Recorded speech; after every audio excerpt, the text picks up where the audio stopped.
Hey, morning. Well, things going well for you today. This is Mr. Stevenson's geometry class. We're going to be covering section 5 of chapter 10. That's right, building this virtual classroom. Now, I hope everybody's doing well. If you didn't get the lecture time, you can always reference this video. Try not to be as redundant, repetitious as I am in my lectures. So you can back it up. I know you can back it up and go. So anyway, this is section 5 of chapter 10, applying other angle relationships in circles as we go through it. So let me fade out. Spiral gyra. There we go. Okay, section 5. So what we're going to be looking at is building off of what we had learned before. Remembering that we had talked about central angles. We had talked about inscribed angles. Well, one of the laws we learned about inscribed angles is that it is half, the inscribed angle is half the measurement of the arc it intercepts. So that's kind of what we're going to build off of. We're going to use that a lot. We're going to see the formulas that have a half in it a lot today as we're looking at this. So the first one, you know that the measure of an inscribed angle is half the measure of its intercepted arc. Yep, that's even true inside. If one of the sides of that angle is a tangent. So let's look at this diagram. This truth says that if you have a tangent, here's your tangent line, here's your tangent ray. If it intersects a chord on a point on the circle, so that's again inscribed angle, that vertex is on the circle, so it's considered to be inscribed, just like last section. Then the measure of each angle formed is 1/2 the measure of its arc. So check it out. We've got two angles created, an angle 1 and an angle 2. So this angle 1, created by this part of the tangent and the chord, is half that arc.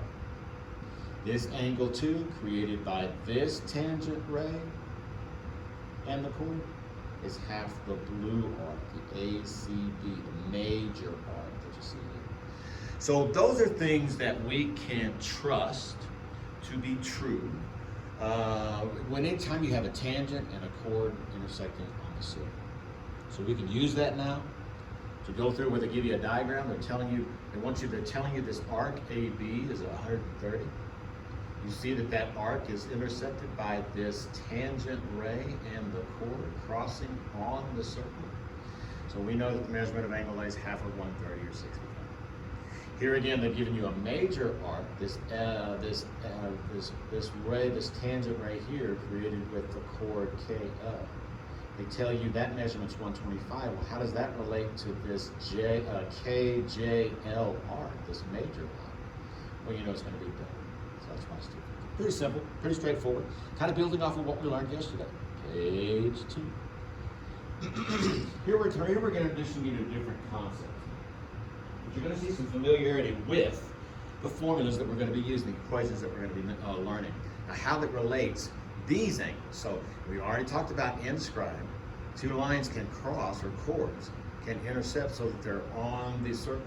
Those are called inscribed angles. We already learned the relationship between the inscribed angle and its arc.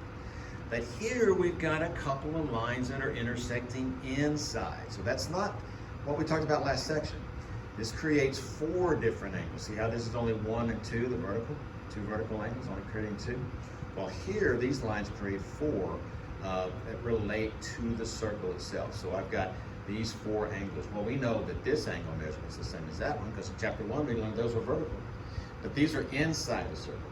Well, the lines could also intersect where they're not on the circle. They're not inside the circle. They are outside. And so we're going to see how they relate to each other. We already know about the on the circle. So we're going to learn about inside and outside. Well, check it out. We have 2 chords. 2 chords, and they're crossing inside this circle. Okay? So that creates 4 different angles. Well, angle 1 and this angle not labeled, we know is the same, vertical, and 2 and its vertical angle, we know their measurement's the same. So they really only focus on these 2, on 2 of the 4 angles that you see created there inside the circle, labeling 1, 1, and labeling angle 2, 2. So there we go. We got those. What does it say? Well, what it says is that the measure of each of these angles is half the sum of the measures of the arcs intercepted. Now check it out.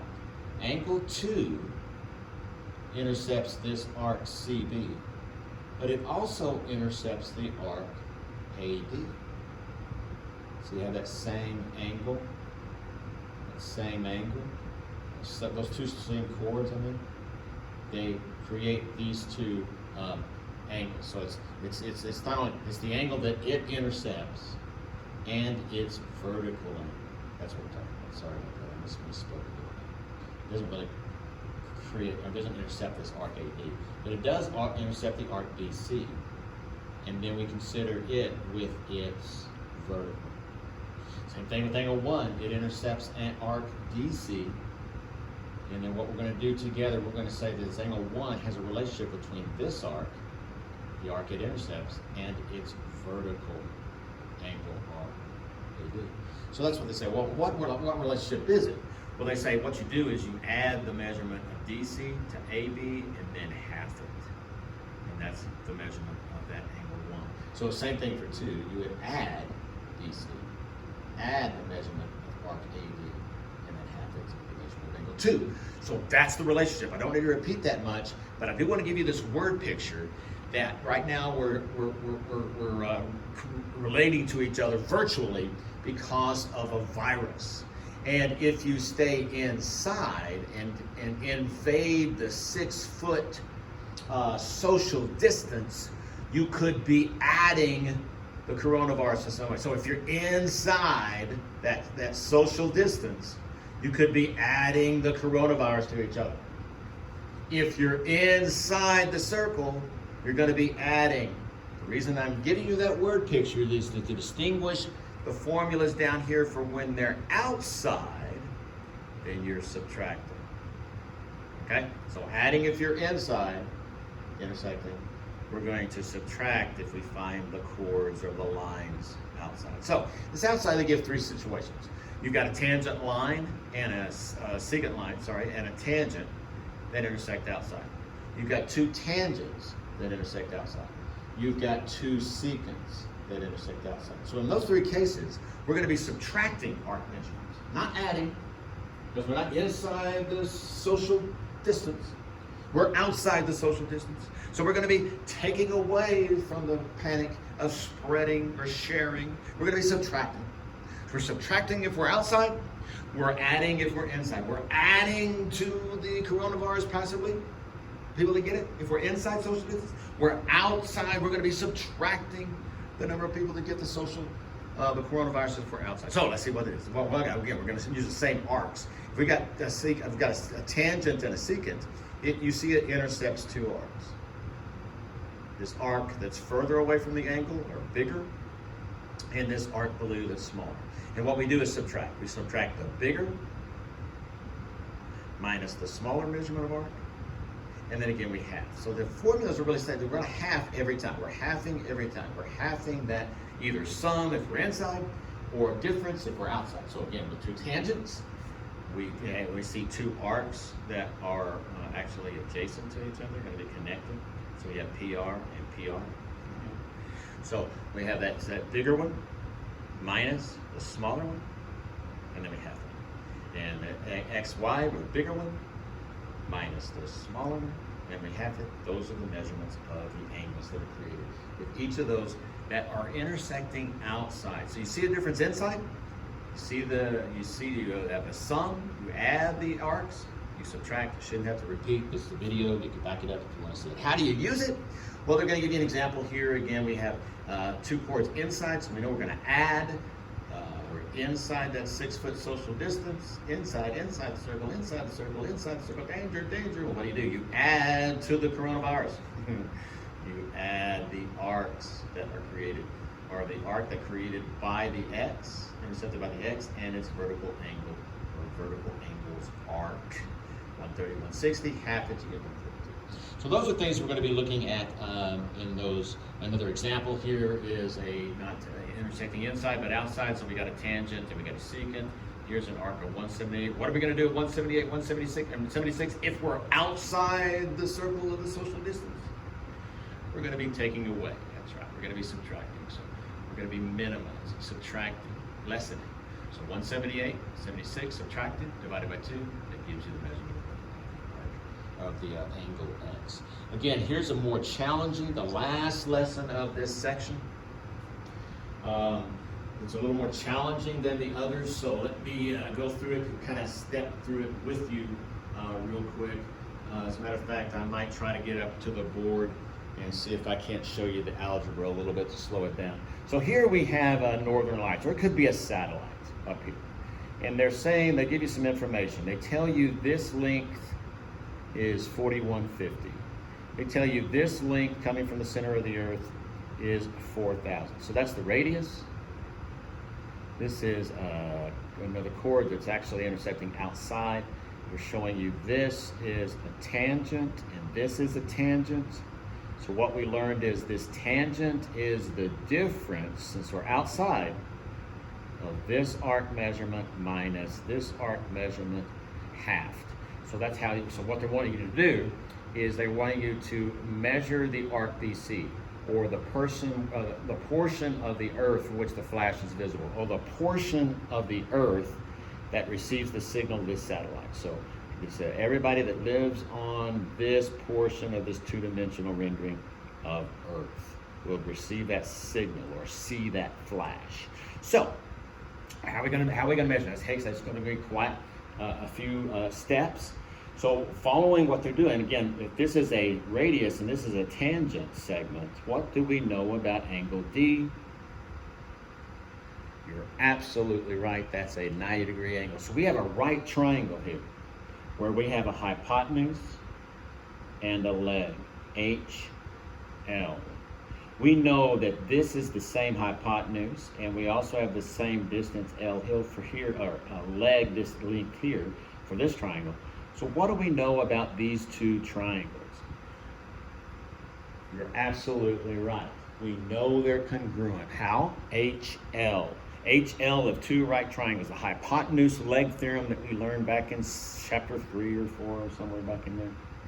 So that is absolutely true. So we know they're congruent. So if I can find this angle here, I know it's going to be the same as its corresponding part angle here. BCA and DCA have to be the same of those two congruent triangles. So if I can find the measure of this angle, then I can double it, and then I've got the angle here created by this two tangents intersecting outside the earth. So how are we going to do that? Well, how would I find the measurement of that angle? Here I've got let me see in the dark if I can find a marker that works. On angle, we have this triangle. Let's focus on the triangle ACD. Well, 4,000, I know the length, but if I want to find this angle, how is this angle and that side related? It's opposite. It's opposite. And how does the angle we want and the other angle we have, how are they related? Well, we know that's the hypotenuse because it's opposite the right angle D, this being the right angle D. So we know that, so which trig ratio is this? Well, we know that's right triangle trig sine. So I can write the sine of the angle, whatever angle we want to call that, let's call it ACD. We know that that's going to be exactly the same as the opposite length divided by the hypotenuse length. So that's our SOHCAHTOA trig ratio. And then to isolate this angle, to get ACD by itself, we learned we take the arc sine. We use our calculator to find the angle. We take the inverse of sine on both sides, and that isolates the angle, and so that tells us, then the book shortens that for us, that we see that angle is approximately, it says it somewhere, there it is, 74.5. So I know that's a 74.5 degree angle. Now that I know this is 74.5, all I have to do, knowing that these are equal, is double it, and that tells us then that we're approximately 149 degrees in this angle. Okay? So that gives us that, the angle of that tangent. So what do I know about that? Well, I know that that angle is half the subtraction. Why am I subtraction? Because I'm subtracting because I'm outside. And so I wanted to show the algebra of that. It's the subtraction of those two arcs, the major arc minus the minor arc, and then half of that. They don't show the algebra here, but that's the formula or the equation that we've been introduced to today to use. And so I know the measurement of BCD to be 149 degrees. I know that's going to be equal to half the subtraction of these two angles. Well, I don't know the measurement of this. They didn't give me that information of either of those arcs. No measurement arc information at all in the diagram or in the verbiage. So what I have to do is rewrite this. Let's call the arc BD that I'm looking for. I want the measurement of this arc. Let's call it X. That's what they do. They call it X. And so if I have that X, if I know that's the smaller one, that's the minor arc, then what's left for this major arc of the 360 degrees? Well, that's exactly what I am going to call it. Well, what's this major arc name? Well, it's 360 minus whatever this minor arc name is, and we're calling that X. Well, if I subtract that major arc, this is the major one, if I subtract that from it, the minor arc, and that's what I'm calling X, then that's the equation that I'm going to use. So now, here's the algebra that I wanted to show you. We have 360 minus X minus X. That can be simplified if I just add like terms. 360, so minus 2X. I'm going to half that, okay? Or just distribute that half through. I'm going to half those two, so I get 180 minus X. Well, that equals 149, because I haven't messed with that at all. If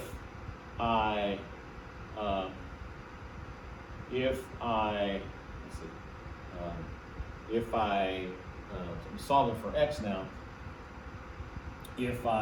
This is negative X, so what I'm going to do, I've taught you, that's a negative X on the right side. Don't really need parentheses there. I'm going to move it to the left side or add both X on both sides.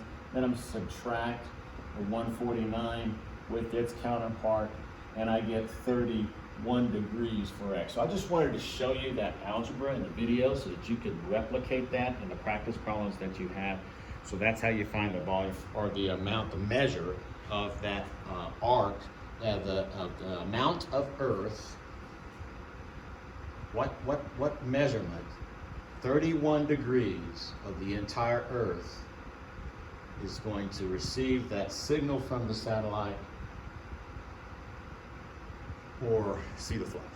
Okay, so that's a nice little application of us for the science, technology, engineering, mathematics, the Ask Academy type of concept of use for angles and how other angles and how they're related to circles.